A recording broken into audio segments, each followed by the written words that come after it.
And as we continue now, we're going to be introducing you to Alan Moss. And this is his latest book, The Case for Socialism. Mr. Moss, thank you for being with us.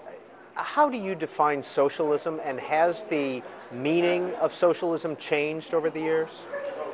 I think that the way it's been defined by other people, including its opponents, has changed over the years. I think that the way we define socialism and the way I try to define it in The Case for Socialism is to go back to the way that people who have fought for it, have struggled for a socialist society, have defined it over the years. And basically, it's a very basic proposition that it's a society built around the idea of meeting human need rather than profit and power.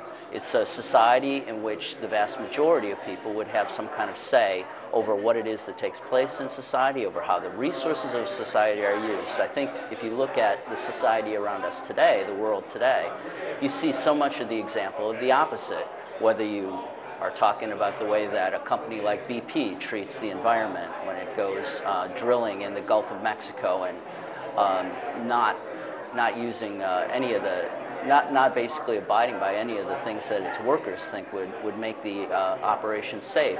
Or if you look at the way that Wall Street operates, with investments that are designed to fail in many ways so that they can make money for a small group of people at the top. Is socialism always anti-capitalism? Yes, it is. I mean, I think that it's the opposite of capitalism in so many different ways. We see a society around us that abuses the environment, that does not really operate. If people's needs get met in this society, it's really a secondary matter, because the way the world around us is organized right now, it's to make sure that that group of people at the top get to amass further wealth, they get to amass further power. So yeah, I would say that. Is socialism, as you've defined it, practiced anywhere in the world today by any governments successfully? I don't think so. I don't think we look at, in The Case for Socialism, we talk about a kind of society which is not about any country as it exists in the world today. I mean, in particular, you have countries today like the dictatorship in North Korea or sweatshop haven of China, which still define themselves as socialist. I mean, these are countries which operate in a completely top-down way and in a completely politically repressive way, which is precisely the opposite of what socialists have fought for over many, many years. I mean, I think there are some societies in the world today where you see democracy being practiced in a different way than you see in a country like the United States, whether that might be Bolivia, where a mass movement has brought to power Evo Morales. You see, attempts at sort of a different way of giving people power at the grassroots. But I don't think it's really what we would define as socialist, at the most basic level. Hugo Chavez. Mm-hmm. Right. I mean, I think that Hugo Chavez has done a number of things and talked in a number of ways about how we need a 21st century socialism. And I think that's positive, because what he means by that is the idea of giving more power to people at the grassroots, of giving people power in the workplace when, the employers who own factories have fled the country, right? He suggests that workers ought to be able to reopen those factories and run them on their own basis.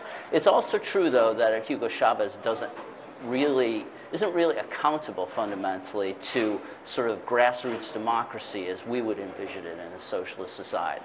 When you talk about grassroots democracy and a responsive government, where does the Tea Party movement fit into that?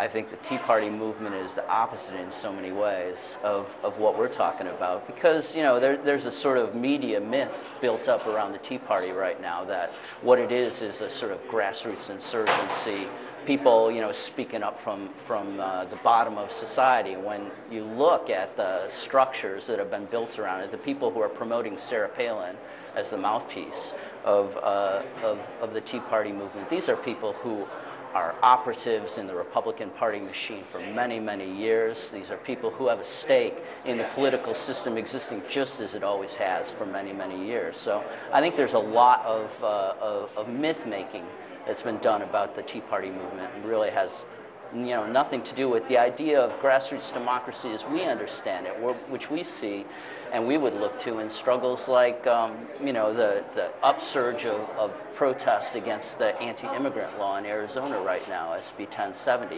What you see there is people becoming active, making decisions for themselves, organizing around what they think is best to do to try to change the world and make it a better place. Many of President Obama's opponents accuse him of being a socialist. Right. How do you respond to that? Well, it's a surprise to us, I have to say. President Obama hasn't been to any of the meetings that I have. I think that if you were to go down the list of senior staff at Barack Obama's Treasury Department, you would find absolutely no one who would call themselves a socialist. You would find a lot of people who would call themselves a former executive of Goldman Sachs, maybe a former executive of J.P. Morgan Chase, and any number of other big-time Wall Street firms. I mean, these are the people who are making the decisions about what gets bailed out. Is it Wall Street? Is it the big investment firms? Or is it the millions of people whose homes are in foreclosure right now as a result of the gambling mentality that took place on Wall Street over the 2000s? They're making decisions which basically put the interests of those small group of firms at the top ahead of everyone else. In the Case for Socialism, you talk about President Obama's plans for escalation in the war in Afghanistan. Why is that anti-socialist? Because I think that we see a world that's been divided up and people pitted against each other in fundamental ways that just are not just and don't give any sense of self-determination to the people around the world. I think if you look at the reasons that the United States is in the Middle East today, and it's most obvious in the case of Iraq, but I think it certainly applies to Afghanistan as well, it doesn't have anything to do with making the world safe, doesn't have anything to do with making the world more democratic, or liberating women was another one of the justifications that was made. Instead, what you see are economic interests at play in so many different ways. Once again, the reason that we have an oil spill in the Gulf of Mexico is the same reason that we have a war in the Middle East right now in Iraq, which is the interests of the biggest corporations in controlling the flow of oil and making money off it. So I think that really, and I think Barack Obama's willingness to serve that agenda is polar opposite of what he represented to so many millions of people in the 2008 election. And so, did you vote for Barack Obama in 08? No, I didn't. I voted for Ralph Nader as many times as I could. I'll vote for him again if I get the chance. Why are you a socialist? I want to see a world in which so many of the problems that we see, so many of the social problems, economic problems that people face get solved, that we do something about that. I think that the thing that inspires me the most about this world, with all of the crises that we see around it, is the willingness of ordinary people to take a stand and do something to change that world.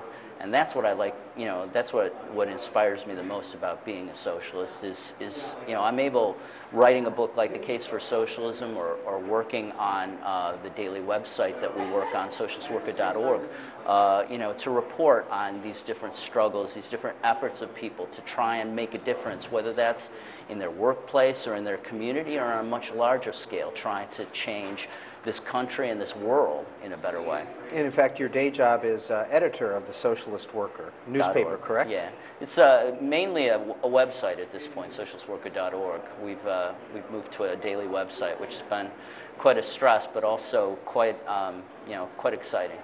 And The Case for Socialism, in fact, is in its 3rd edition. That's right.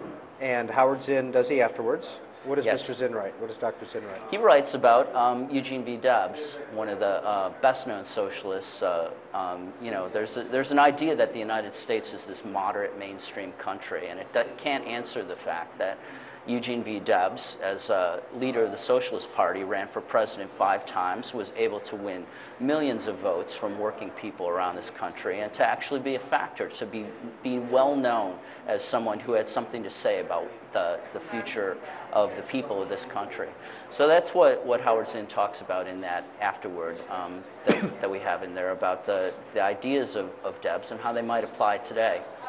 And Eugene Debs had some Chicago work. He did some work in Chicago as well. Absolutely. And Haymarket Books published this, Uh-huh. another Chicago publisher. That's right. Does Chicago have a deep history of Absolutely. socialism activists? Absolutely. We're across the street from Dearborn Station. I was just thinking about this, which is now a picturesque landmark of the city of Chicago.